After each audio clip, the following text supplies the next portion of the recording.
우리 정부의 발표에 대해서 일본 정부는 어떤 입장을 내놨는지 알아보겠습니다. 네, 기존의 합의를 실행하지 않는 것은 받아들일 수 없다고 반발했습니다. 네, 도쿄 특파원 연결해서 알아보겠습니다. 황보현 특파원. 네, 도쿄입니다. 네, 일본 정부의 반응 자세히 전해주시죠. 네, 고노다로 일본 외무상이 1시간 전쯤인 오후 3시쯤 기자회견을 열고 우리 정부 발표에 대한 입장을 밝혔습니다. 고노 외무상은 한일 위안부 합의는 국가와 국가 간의 약속으로 정권이 바뀌었다 해도 지켜지지 않으면 안 된다는 건 국제적, 보편적인 원칙이라고 말했습니다.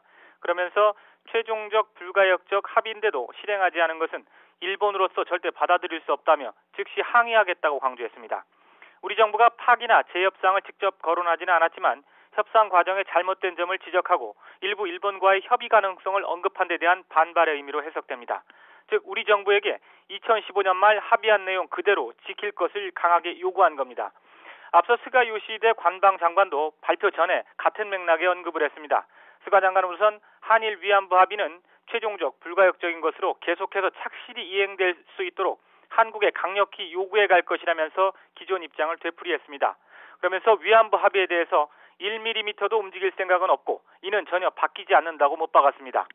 오늘 우리 발표에서 일본 정부를 직접 겨냥한 부분은 크게 두 가지로 요약됩니다.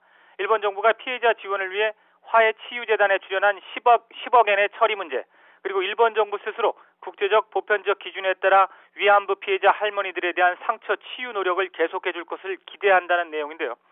앞서 전해드린 대로 고노 장관이나 스가 장관의 발언 맥락으로 볼 때 이 두 가지 부분이 원만히 해결되는 데는 상당한 가시밭길이 예상됩니다.